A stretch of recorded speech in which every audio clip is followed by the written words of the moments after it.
No último encontro que tivemos, a gente falou sobre orações subordinadas adverbiais e orações reduzidas, né? E principalmente as orações reduzidas adverbiais, ou adverbiais reduzidas, tanto faz, né? Gente, tratou excepcionalmente disso. A gente vai para o último ponto do material agora. Vamos encerrar, né? Para a gente corrigir algumas atividades e partirmos para o livro 3, tá bom? Que já está disponível. Quem não foi pegar ainda na escola, que pode ou vá à escola rapidamente ou peça alguém para pegar nas segundas e nas quintas a escola estará aberta, tá bom? Então vamos lá, vamos tratar do último ponto do nosso conteúdo.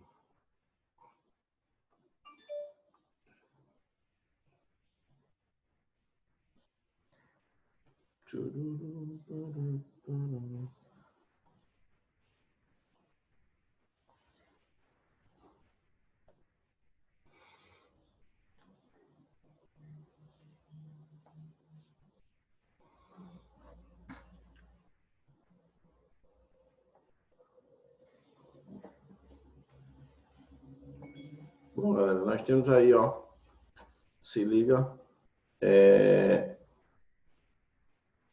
temos aí sintaxe e pontuação. Eu disse a vocês que, basicamente, a gente já tratou sobre isso, né?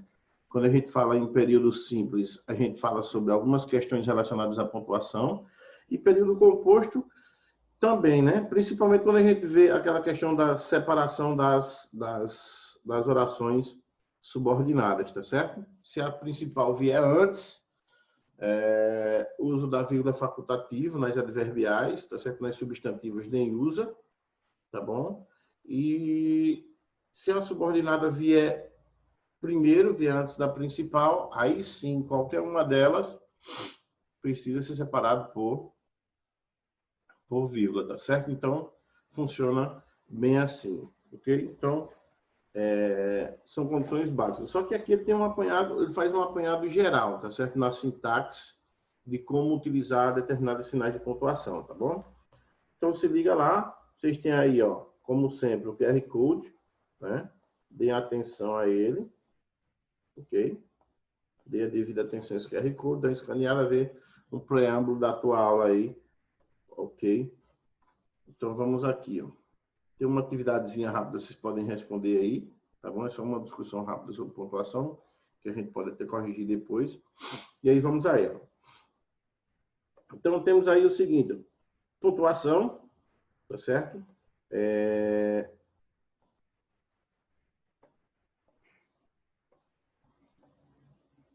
E aí temos, os sinais de pontuações têm papéis variados, podem indicar pausas ou entonação da frase. Os sinais que indicam pausa são ponto final, vírgula, dois pontos e ponto e vírgula. Os sinais que indicam entonação são as aspas, o ponto de interrogação, o ponto de exclamação. Há ainda aqueles que indicam segmentos como reticências, travessão, parênteses e colchete. Então, aí vocês têm uma observação inicial sobre o papel de cada um no discurso. Tá certo? O papel de cada um desses sinais de pontuação no discurso. Então, aqueles que indicam simplesmente pausas são ponto final, vírgula, dois pontos e vírgula. Essas pausas são passíveis de uma reflexão, claro. Tá certo? Quando a gente diz que são passíveis de reflexão, na sintaxe, é preciso que a gente tenha um certo cuidado, porque essas pausas elas podem explicar, tá certo? Podem generalizar a informação através de uma explicação, tá bom? Então, tem N papéis que essas pausas podem gerar, tá certo? As que geram entonação, aí não. Essas interferem diretamente na compreensão, tá certo? São as aspas, o ponto de interrogação, o ponto de exclamação. Essa entonação, na verdade, faz com que a gente compreenda a mensagem. Porque, por exemplo, para você saber se é um questionamento, é necessário que haja não só os elementos que conduzem a um questionamento, que levam a um questionamento, que são os pronomes interrogativos, por exemplo, quaisquer palavras que assumam tal postura, como também o sinal de pontuação. Tá certo? O ponto lá, o ponto de interrogação. ok? O ponto de exclamação para determinar se a frase é optativa, se a frase é exclamativa, tá bom? Então é preciso isso. A gente só consegue compreender na oralidade, uma mensagem, ou seja, o que eu estou falando aqui agora para vocês, por causa desses sinais de pontuação. Tá bom? A entonação que a gente aprende culturalmente já está envolvido nesse processo, já tem nesse processo esses sinais de pontuação, essas exclamações, essas aspas, esses pontos de interrogação, tá bom? Então segue bem essa linha. Toda vez que a gente diz, por exemplo, tá bom, esse tá bom, por exemplo, ó, a gente tem dois sinais de pontuação envolvidos no processo aí, que é a exclamação e que é a interrogação. A interrogação pelo questionamento, tá bom? E a exclamação pelo o poder optativo da frase e de surpresa ou de necessidade de questionamento de uma resposta ao que alguém possa levantar. Então, há esses dois poderes aí que a gente vai ver mais na frente alguma coisa relacionada a isso, tá certo? Então, se liga lá. As reticências, o travessão, os parênteses e os colchetes, estes indicam segmentos, tá certo? Ou seja, sequências textuais. A reticência diz que houve uma interrupção, mas que pode seguir o texto. O travessão demonstra que, dentre ele, ele vai apresentar uma sequência desse texto. Agora, é uma sequência que destoa, digamos assim, quebra como é que se diz? O paralelismo, a organização, a ordem cronológica dos acontecimentos. Ele dá uma quebrada ali para explicar algo anterior, tá bom? Os parênteses seguem o mesmo padrão dos travessões, tem o mesmo poder, tá certo? E os colchetes ainda também seguem a mesma linha, o mesmo poder, embora estes praticamente não sejam utilizados, tá bom? Dificilmente se usa colchetes hoje em dia, muito difícil mesmo, tá bom? Desse modo, com os sinais de pontuação, conseguimos registrar na escrita algumas entonações e pausas utilizadas pelo falante na oralidade. Então, na escrita, o uso dele serve para, na escrita, a gente conseguir reproduzir, digamos assim, graficamente, aquela entonação, a maneira de falar, a interrogação, tá certo? A opção nas frases optativas, por exemplo. Então, é para que a gente consiga traduzir graficamente como você falaria. É por isso que, muitas vezes, até as pessoas lendo, por não entenderem o poder que tem cada um desses sinais de pontuação, então, é comum que as pessoas leiam equivocadamente alguns textos, sem saber, sem dar a devida entonação, justamente por desconhecer o poder que tem cada um desses sinais, tá certo? Então, tomemos cuidado quanto a isso, tá certo? Então, vamos aqui, ó. Pontuação no período simples. Então, vê que a gente vai explorar sintaticamente falando, tá bom? Pontuação no período simples. Vírgula, talvez não.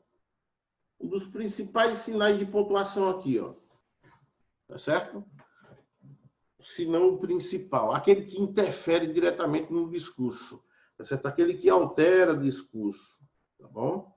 Então vamos lá, ó. É utilizada para, primeiro ponto, indicar a existência de mais de um núcleo no sintagma nominal, tá certo? Mais de um núcleo no sintagma nominal, com exceção do último que vem, geralmente ligado por uma conjunção aditiva e, tá certo? É comum quando a gente cria uma seção, né? A gente selecione ou separe essa seção pelo sinal de pontuação a vírgula, que vai separando cada um desses elementos que anda as devidas pausas ali.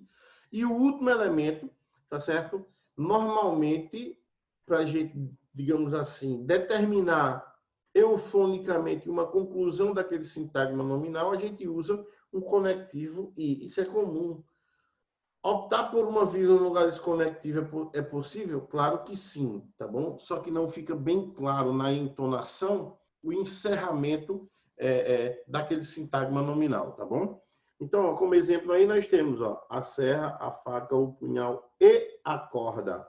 Então, quando a gente diz e a corda, a gente está delimitando o poder daquele sintagma nominal, o poder informativo do sintagma nominal. Está encerrando ali, está limitando apenas aquela parte, tá certo? Então, observa que quando se cria uma seção, separa-se a seção por vírgula, exceto o último elemento, tá bom? O último elemento não o faz. Ok? E aí vai seguindo o padrão. As vírgulas no exemplo separam elementos que exercem a mesma função sintática. Serra é núcleo do sujeito, faca núcleo do sujeito, punhal núcleo do sujeito, corda também núcleo do sujeito. Tá certo? Então, separa termos de mesmo valor, sintaticamente falando. Ok? Então, dentro dos sintagmas nominais, seja eles quais forem, se for um sujeito, um objeto direto, foi sintagma nominal, a vírgula, se aparecer dentro de um desses sintagmas, vai separar estes elementos, tá certo? De mesmo valor. Seja núcleo, seja característica, tá certo? Porque pode acontecer de separar característica também, tá bom? O lápis, se eu tiver que atribuir uma caracterização a lápis enquanto sujeito, e eu tiver diversas características, eu posso separá-las por vírgula, tá certo? Daí vamos lá. Vejam bem.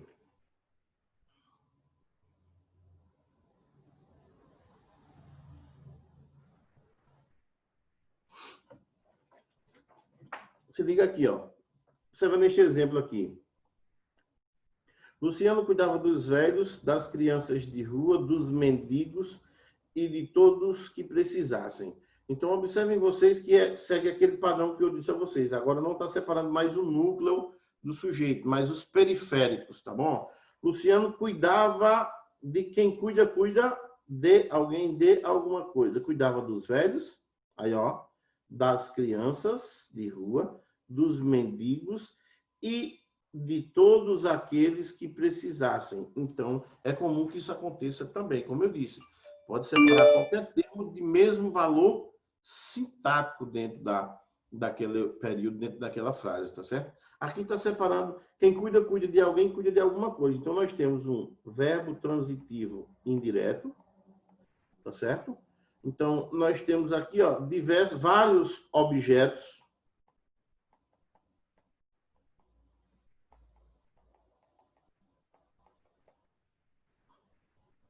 Vários objetos indiretos, tá bom? Então, estas vírgulas estão separando vários termos de mesmo valor sintático, tá bom?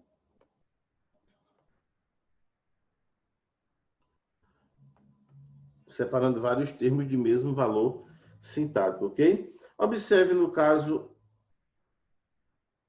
no caso, vivi reiterada a conjunção e ligando núcleos, a vírgula será empregada mesmo antes do conectivo. Mas aí é se a gente criar um que chamamos de polissíndeto, tá certo? Que é a presença de diversos síndetos dentro de uma seção, tá bom? Como aqui, por exemplo, chegaram Pedro e Paulo e Jonas. Se a gente for criar essa seção aí, a gente vai colocar a vírgula antes de cada uma delas, tá vendo? Ó? Ok?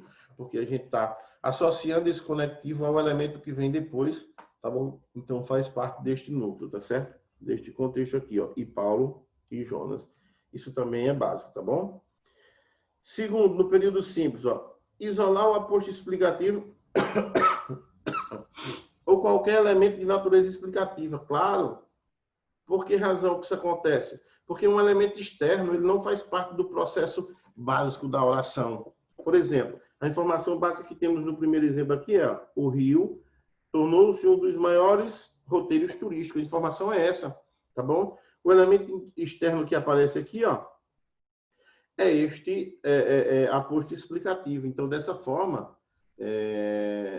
como eles traduz, na verdade, a ideia de um termo deslocado, tá bom? Chama-se termo intercalado. Esse termo, todo e qualquer termo intercalado vai ficar separado por vírgula. Não só por uma questão de deslocamento, mas pelo poder explicativo que ele tem, tá certo? E pela intenção com a qual foi utilizada ali. Tá bom? A intenção simplesmente de explicar Rio de Janeiro. Então, remete a rio como aposto explicativo, tá certo? Mais um exemplo, ó, Luma foi promovida ontem. E aí o papel do aposto é justamente, como a gente não conhece Luma, o papel do aposto é justamente esclarecer para a gente. Luma, quem é Luma? A professora. Então, ó, esclarecimento sobre quem, na verdade, é Luma, para quem vai receber a informação. Então, todos os termos, aposto explicativo ou termo de qualquer natureza explicativa, vão ser separados por vírgula, tá certo?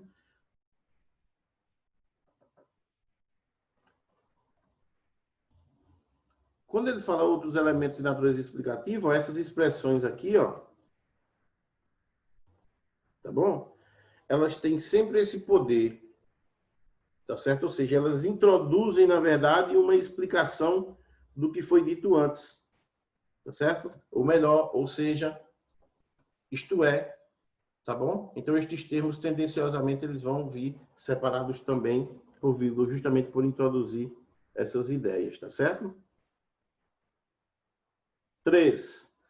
Isolar vocativo. Sempre, toda vez, o vocativo ele vai ser isolado. Pode ser por vírgula, pode ser por ponto final, ou, perdão, por exclamação, tá certo? Mas ele vai vir sempre separado. Se ele estiver introduzindo a frase, normalmente vem separado por vírgula. Maria, vem cá. Se estiver no meio da frase, vai ficar intercalado, vírgula antes e vírgula depois, ó. Tá certo? Ó, vírgula antes, vírgula depois, tá bom? O que fizeram, meu anjo, que estás tão triste, tá certo? Lembra que o vocativo, ele é um termo que está ligado diretamente à ideia do invocado chamar para o discurso, tá certo? Aqui, ó, meu canto de morte, guerreiros, ouvi. Então, mais uma vez, um vocativo, certo? Mais uma vez, vocativo. Então, separado por vírgula naturalmente. Isolar elementos repetidos. Sempre, tá certo?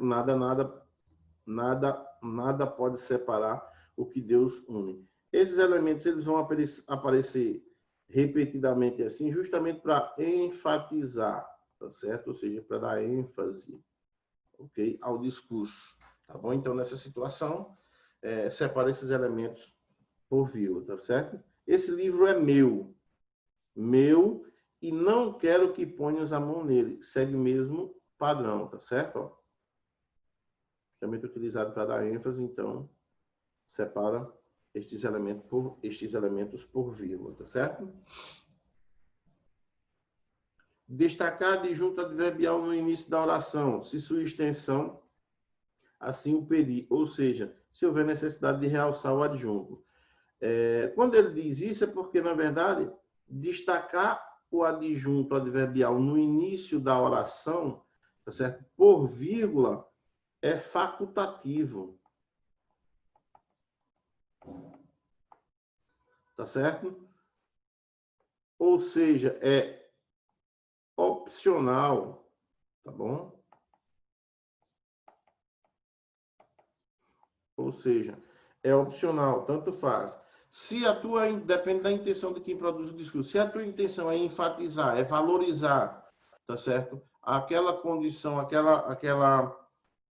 digamos assim, alteração circunstancial do termo a que se refere ao adjunto adverbial, então você vai destacá-lo por vírgula. Durante a festa, tá certo? Destacou, tudo era alegria e sorriso. Isso mostra, inclusive, também que esse termo ele pode se deslocar.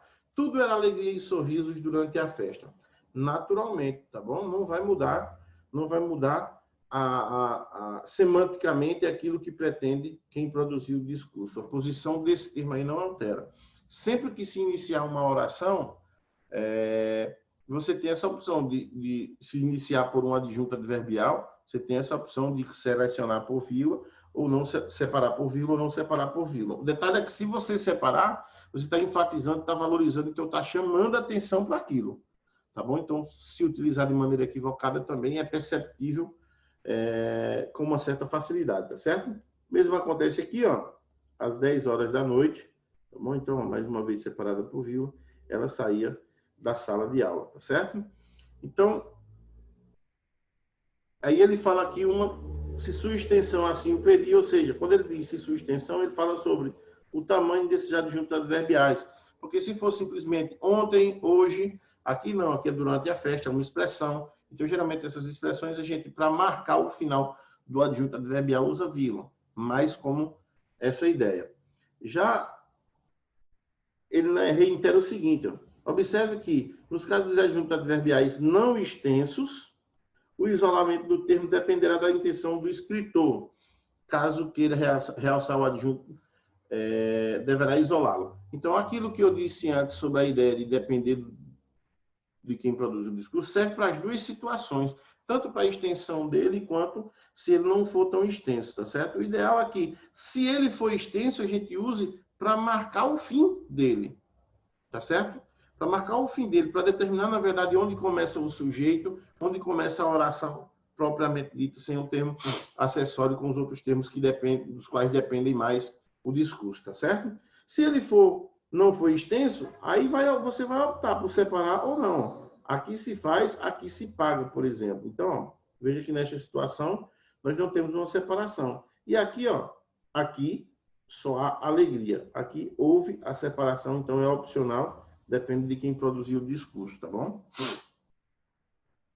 6. Separar o lugar de início em início de cartas. Isso sempre que você for utilizar em capas de trabalho, tá certo? Essa separação, ela em e-mails, onde você for utilizar estes termos para nomear cidades, datas, locais, endereços, tá certo? Todos os elementos são separados por vírgula. Então, ó, Juiz de Fora, vírgula, 30 de maio de 1979. Nova York, vírgula, 11 de setembro de 2001.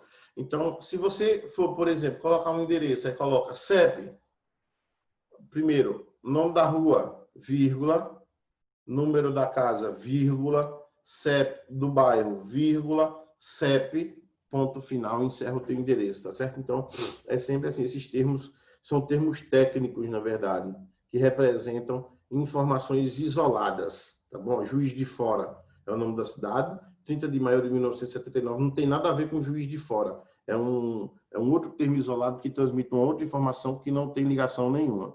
Que numa carta vai demonstrar que você está falando daquele lugar naquele dia. É excepcionalmente isso, tá bom? Mas que são duas informações totalmente diferentes, então, por essa razão, que devem ser separadas por vírgula, tá certo? Porque não há conexão nenhuma entre elas, senão semanticamente intencional pelo tipo de texto que a gente está produzindo ali, tá certo? Sétimo, indicar elipses. Supressão de uma palavra que geralmente é um verbo, na verdade. Então, essas elipses elas são separadas por vírgula justamente para criar aquela pausa em que você reflete que intencionalmente haveria ali a possibilidade de aparecer um termo que não apareceu, tá bom? Por uma razão ou outra. E mais claramente, a gente usa a elipse justamente para evitar uma repetição de um termo. Então, com um propósito, digamos assim, não simplesmente enfático, mas de coesão, tá bom? Para evitar uma repetição. Então, vamos lá. Observe, neste exemplo, a elipse do verbo haver. No jardim, uma luz fosca. No quarto, o escuro. Então, aqui nesta vírgula, nós teríamos, uma luz fosca. No quarto, o escuro. Tá certo? Então, observem vocês que dá para a gente compreender, tá certo, no discurso, através dessas vírgulas, dessas pausas, por exemplo, que há subentendido aí a presença destas duas formas verbais, tá bom? Então, é assim que acontece. Pode acontecer de, por exemplo, veja aqui, houve aqui a elipse dos dois verbos, tá certo? Sem que esse termo tenha sido mencionado antes, sem que o verbo haver tenha sido mencionado antes, ou seja, numa remissão anafórica, tá bom? Mas ele pode aparecer através de uma remissão anafórica, como neste outro exemplo. Ela veio de ônibus, eu, vírgula, de carro, tá certo? Eu vim de carro. Elipse do verbo do verbo vir, indicando o mesmo aspecto verbal praticado pelo sujeito da primeira oração. Então, ela veio de carro, eu vim de ônibus, tá certo? Ou ela veio de ônibus, eu vim de carro, ok? Então, fica ligado aí que nessa elipse, a vírgula na elipse, por exemplo, ela é um caso até como é que se diz? De coesão textual, evitam repetição do termo, tá bom? Em produção de texto, é muito comum que se use esse artifício. A elipse é muito comum, porque os professores já pedem excessivamente que a gente evite repetições, para não desvalorizar o texto. Então, isso é um artifício bacana, né? Agora, é preciso saber utilizar, tá bom? Na maioria das vezes, a gente evita a repetição do verbo. Pode vir subentendido ali outros termos, substantivo, adjetivo? Claro que sim, tá bom? Mas é mais comum que venha, na verdade, a elipse do verbo, que é o fato verbal praticado por alguém na primeira, que vai ser suprimido na segunda, né? As orações comparativas, elas têm esse poder, comparativas, alternativas, tá certo? Apresentam muito essa característica, tá certo? Justamente por os elementos comparados, quando forem ações ou fatos verbais, tá certo? O termo não aparecer na segunda oração, tá bom? Respostas rápidas do tipo sim, senhor, não, senhor, tá certo? O sim e o não separados por vírgula, tá certo? Então, também é uma característica desse discurso, tá certo? Então, quanto a vírgulas, num período simples é isso. E um fato importante, quanto ao não uso delas, que não foi mencionado ali, até porque a gente está falando do uso, é sobre nunca separar sujeito do verbo por vírgula, nunca separar verbo de seu complemento por vírgula. Por quê? O sujeito e o verbo são dois termos essenciais, então eles nunca serão separados. Eles estão sempre juntos. O complemento do verbo não pode ser separado por quê, professor? Porque ele é uma extensão significativa do verbo. Ou seja, ele é o complemento, ele faz parte do verbo, então não pode ser separado por vírgula. Mas pode intercalar um termo lá. Intercalar pode. Separar, jamais, tá bom? Ponto final. É utilizado para marcar a pausa máxima do discurso. Ele marca o fim da oração absoluta ou da derradeira de um período composto. Ele marca o fim da frase. Ele encerra a frase, tá certo? Ó, Marta partiu cedo. Ponto. Encerrou a oração. Levava consigo lembranças. Encerrou a oração. O marido, coitado, nunca mais iria vê-la. Encerrou a oração. Ela chorava, mas estava convicta de que iria embora. Pronto. Então, observa aqui no último período, tá certo? Ela chorava, nós temos uma oração, mas estava convicta, segunda oração, de que iria embora, terceira oração, como foi dito aqui, ó, a derradeira de um período composto. Nesse período aqui nós teríamos um período composto, tá certo? Então, marca os finais das frases. Então, aqui eu encerrei 3 frases. 4 frases. Tá certo? Então, o ponto final serve só para isso, tá certo? Os 2 pontos são utilizados, sobretudo, para indicar a ocorrência de uma citação no discurso direto no texto, tá certo? Quando a gente diz, ó, chegou cansada, olhou para todos e perguntou. 2 pontos. Quem são vocês, por exemplo? Isso é muito comum em texto narrativo, tá certo? Então, essa preocupação para a produção de texto do Enem de vocês, ela não deve ser dada a devida atenção a ela. Por quê? Porque o texto dissertativo lá, geralmente, não tem isso, tá certo? Marca numerações explicativas, certo? Isso aqui é na condição de aposto explicativo, por exemplo. Ali estavam presentes todos. Quem são esses todos? O presidente, a primeira-dama, o bispo, até o frade beneditino, tá bom? Então, na condição de aposto, o aposto aparece depois de 2 pontos.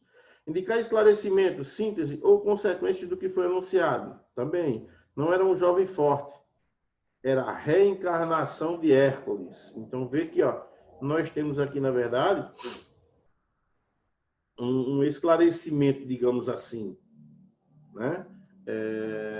Em relação à informação anterior. Então, ó, não era um jovem forte. Para dizer o oposto, na verdade, né? Era a reencarnação de Hércules, por exemplo. Então, depois vem a explicação intencional daquilo que se pretendia com a informação, não era um jovem forte, tá? Não advirto nunca, geralmente acontece nesse tipo de frase, ó, exijo que ponha em prática o que aprendeu. Então, mesma coisa, vinculada à explanação ao que veio antes. O ponto de interrogação, este eu acho que nem precisa comentar, né? Usado para as interrogativas diretas apenas, mas não indiretas, tá certo? Vale lembrar isso, nas indiretas não se usa ponto de interrogação, usa sempre o ponto final, tá bom? Pode ser combinado com o ponto de exclamação, aquilo que eu disse antes, ó, o que confere diretamente melodia ao discurso. Essa melodia tem a ver com a entonação, tá bom? Então, por que não vieste? Beleza. Então, vê que nós temos aqui simplesmente um questionamento. Tá certo? Mas quando eu digo o quê? Morreu? Então, observa que nós temos duas perguntas, o quê e morreu, tá certo? Mas observa como a entonação que foi dada a isso, o quê? O espanto. Então, o sinal de pontuação, ele vai para o questionamento aqui, tá certo? E o sinal de exclamação, nesta situação, para o espanto, tá certo? Surpresa, enfim, tá bom? Então, é um conjunto das duas coisas, tá certo? Observe que as interrogativas indiretas não se usa o ponto de interrogação, mas um ponto final. Diga-me por que não vieste, tá certo? Lembra que a interrogativa indireta, ela é sempre permeada de alguns termos adicionais, tá certo? Justamente para quebrar essa ideia de direto, não vai direto ao ponto. Então, tem um discurso, gostaria de saber, enfim, tá? Exclamação. É usado para marcar surpresa, emoção, alegria, dor, ira, outros sentimentos, tá certo? Então,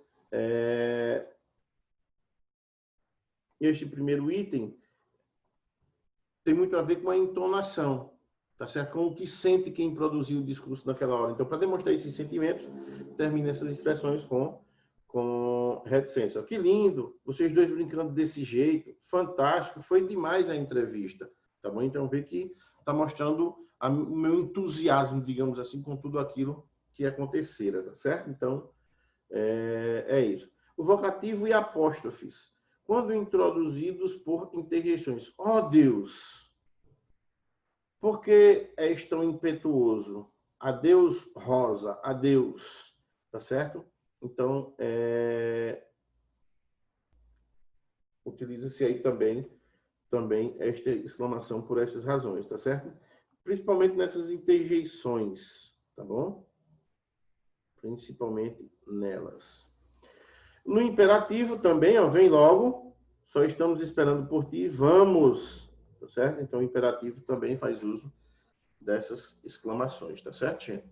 Então, são informações que vocês já têm, isso aqui desde quando estudam o ensino fundamental, só para vocês darem uma lida rápida aí, vocês compreendem. As reticências, essas interferem bastante no discurso, porque elas marcam a suspensão na melodia da frase, ou seja, da continuidade da cronologia da frase, por exemplo. Primeiro, ruptura do raciocínio, início de novas considerações, ou seja, encerra um raciocínio e começa um novo. Minha mãe estava pensando que aquele chalezinho na montanha não deve estar morando ninguém lá. Então, observa aqui, ó, o segundo contexto, ele em nada tem a ver com o primeiro. Tá bom? Então, há uma ruptura, uma quebra do paralelismo, da ordem cronológica das coisas aí, tá certo? Enfatizar surpresa, dúvida, timidez, tá bom? Indicar inflexões de natureza emocional, deixar o complemento da sentença à imaginação do leitor, indicar interferência no discurso.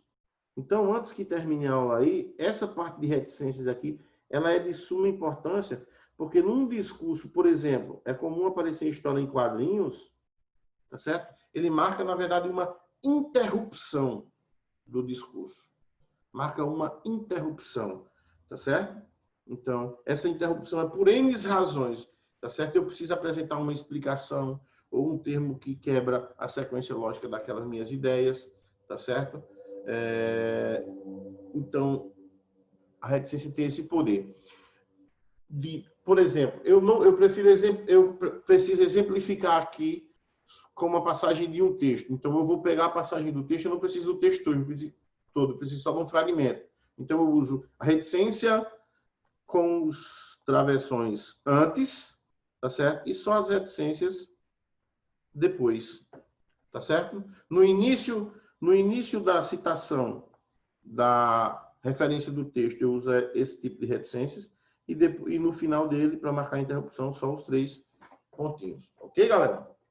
Então, vou encerrar por aqui, tá certo? Dei uma lida sobre as aspas, tá certo? Parênteses, travessões, tá bom? Isso aqui é a parte mais simples, aspas.